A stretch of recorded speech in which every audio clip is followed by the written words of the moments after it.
هل تعتقد أن هناك نواب في البرلمان العراقي متورطين باغتيال نجليك؟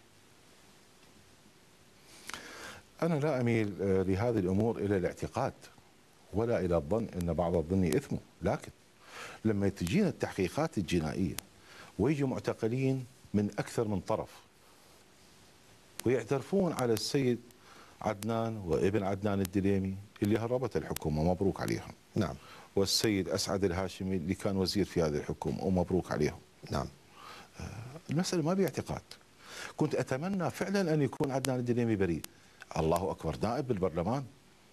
ليش مثال الآلوسي من أكثر السياسيين العراقيين المستهدفين، من عمليات اغتيال أولادك إلى محاولات استهدافك شخصيا إلى تفجير منزلك أو منزليك، ليش رغم أنه مثال ما يتبوأ مركز حساس بالدولة العراقية بالجهاز التنفيذي؟ يعني اكو هواية أطراف سعت أنه عندما كان الحديث عن أحد الأجهزة المهمة العراقية أن ما يوصل مثال لهذاك المكان، لأن يعرفون هم جربوا في دوائر أخرى. أنا ما أفهم شنو سني وشنو شيعي، شنو مسيحي وشنو مسلم، أفهم مواطن عراقي، أفهم حرفية العمل، أفهم أهداف. شنو المنصب اللي كان يفترض أن توصل له؟ هل فعلا كنت مرشح لمدير جهاز مخابرات؟ يعني أنا أعتقد على جهاز المخابرات العراقي أن يقوم بعمليات وقائية واضحة، لا يستحي. احنا ما اكو داعي نستحي من المجرمين، ولكن الظاهر لما نحكي عن المخابرات يعني تحكي عن علاقة دول الجوار بالشأن العراقي وغير دول الجوار. ايش قد داخل على العراق، ايش قد تتجسس على العراق، ايش قد تدخل في الشأن العراقي. أنا أعتقد الكل يعلم، وهذه ليست بتوجيه اتهام. أنا أعتقد الكل بريء حتى تثبت إدانته.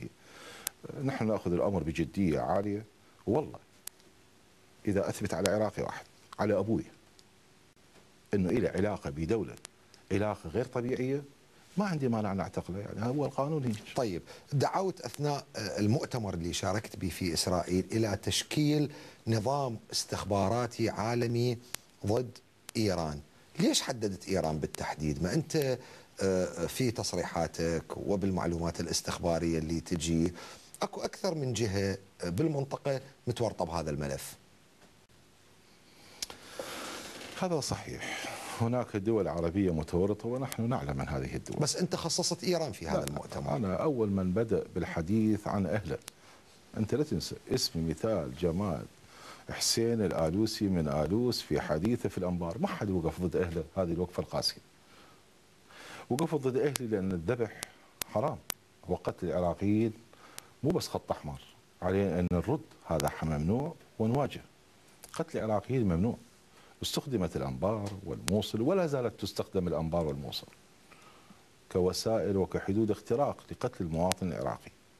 احنا أول من هاجم النظام السوري، وأول من رفع الراية على السعودية. وبالمناسبة مو كل واحد يقدر يرفع الراية على السعودية. أيضا راح نجي عندنا محور بهذا الموضوع. لكن ليش إيران؟ نحن لدينا أدلة دامغة. السيد رئيس الوزراء كل ما أشوفه من يقول لدينا أدلة دامغة؟ رئيس ما طلع عندنا أي مسؤول بالجهاز التنفيذي قال عندي هاي الأدلة الدامغة على تورط سواء كان إيران أو غير إيران. يخافون. بس أنا رئيس وزراء قال لي يعني أنا أحترم السيد رئيس الوزراء، هو رئيس وزراءنا. ماذا أنا قال أصدقه. قال لي إيران عندنا كذا دليل، السادة المسؤولين في الوزارات الأمنية أعطونا 1000 دليل، الناطق الرسمي على كيفك. أنت الظاهر تنسيني هسه. الناطق الرسمي الأستاذ قاسم عطا أكثر من مرة يقول لقينا مخزن لأسلحة جديدة إيرانية الصنع. يعني المسألة ما تحتاج. بعدين هم الأطراف اللي يدربون بإيران هم شو مستحيين؟ تطلع قائمة إلقاء القبض ساعتين يوصل الحدود العراقية الإيرانية. طيب صارت عندك اثنين، وهذا المهم، ذهابين. لا مرتين ذهبت. شيء مهم، ما أقول زرت. اكو شيء جدا مهم. نصف تنظيم القاعدة وعمليات تنظيم القاعدة في العراق، على الأقل أنا أتحدث عن العراق وأحكي الآن كشخص حرفي، نصفه تدعم، تمول، أو تأتي من خلال الجارة إيران. طيب، أيضا راح نجيب بموضوع علاقة العراق بهذا المحور. مرتين ذهبت إلى إسرائيل، لكن الضجة والإثارة كانت ورد الفعل العنيف اللي صار عليك صار بذهابك بالمرة الثانية. ليش بتقديرك؟ قلت إيران لأنك ذكرت إيران. لأني ذكرت إيران. بالمناسبة أنت سألت السؤال وقد ذهبنا بعيد. الدول الأوروبية فرنسا، بريطانيا، ألمانيا، دول دخلت حرب دامية، الحرب العالمية الثانية، وأدت إلى تقسيم دول، لكن عندها منظومة أمنية، منظومة إقليمية اسمها مجلس الأمن الأوروبي. واضح. الشرق الأوسط الدولة الوحيدة في الدنيا كلها، المنطقة الوحيدة في الدنيا كلها اللي تتعرض لعمليات إرهابية، إلى مشاكل كثيرة، إلى حروب، وما عندنا منظومة أمنية تحمي أمن هذه الدول. لكن المنظومة الأمنية ما قدرت تحمي أمريكا من أكبر تفجير بالعالم. لو ما عندهم منظومة أمنية كان يوميا صار تفجير. طيب، تعاطف معك كثيرون بعد قرار البرلمان برفع الحصانة، لكن البعض يقول أن هذا ليس حبا بمثال وإنما كرها بإيران. لا، هذا نصر للعملية الديمقراطية. ما جرى في مجلس النواب تحايل على الدستور، وكرر تحايل على الدستور والنظام الداخلي. أنا أعتقد هذه أصوات ديمقراطية تريد أن يوجد الصوت الحر. الصوت الحر موجود والحمد لله، إن شاء الله عد مثال، وأيضا زملاء كثيرين في مجلس النواب. يجب لا نسيء الظن في كل ما موجود. هذا من باب. الباب الثاني، أنا صريح أمام شعبي يريد يحاسبني خليه يحاسبني، يعاقبني يعاقبني. طيب، أنا أرتضي القرار اللي يقول لي المواطن العراقي. طيب، هل أنت راضي عن قرار القضاء العراقي بالحكم بالإعدام على أسعد الهاشمي؟ في دولة مدنية نسعى إليها ونظام ديمقراطي كما ندعي ويدعي البعض، علينا أن نحترم السلطة المستقلة للقضاء. طيب، أنا لست سعيد أن يوجه اتهام إلى وزير عراقي ويجرم هذا الوزير. طيب، يعني هذا كبير على مثال. احنا بدنا نحلم بدولة ديمقراطية. يوم الانتخابات الأولى اللي فشلنا بها 2004 ما أخذنا كل شيء، سوينا حفلة كبيرة. احنا ما طلعنا لا بكرسي ولا مقعد، حفلة كبيرة ومغنية ورقص شعبي. ليش؟ لأن صارت انتخابات. طيب، هل هناك أطراف أفلتت من القضية؟ أكيد أكيد أكيد. أطراف تشيوا بس طرف واحد. ولد الخايبة هذول الآلاف والمئات الآلاف اللي انذبحوا. نعم. وانذبحوا بالسكين. طيب. وأمام الناس. نعم. منو مسؤول عن الذبح هذا؟ تقول أن هناك أطراف إقليمية وعراقية كانت تضغط باتجاه منع إصدار حكم بحق أسعد الهاشمي. من هي الأطراف الإقليمية؟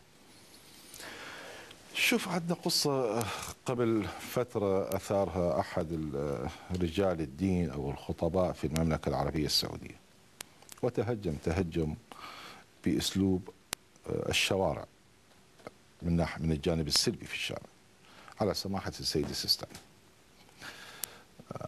احنا لاحظنا ردود فعل كثيرة من المواطنين، من الإعلام، من السياسيين، انه عيب، يعني ما ممكن، على الأقل من باب العيب. نعم. إنسان ما يشتم إنسان بهالشكل هذا. فشون تجون تتجرؤون على مرجعية عمرها فوق ال1000 سنة؟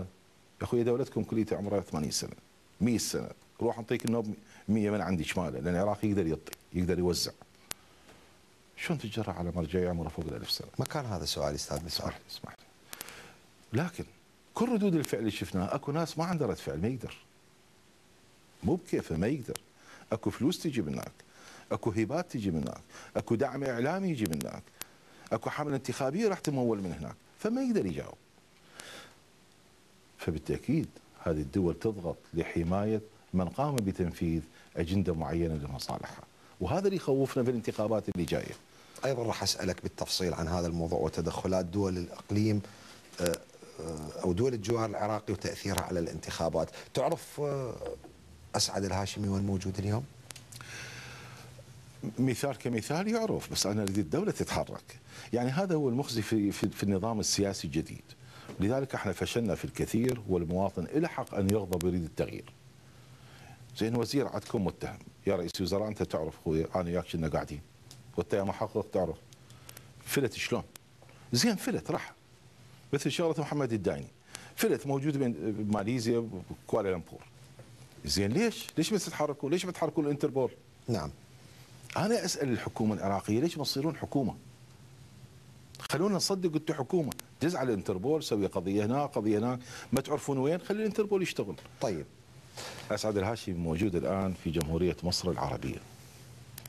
هذه معلومه اكيده. وبجواز سفر عراقي غير مزور وباسم آخر وخرج من مطار بغداد. طيب، هل رفعت مؤسسة شهيد المحراب دعوى ضدكم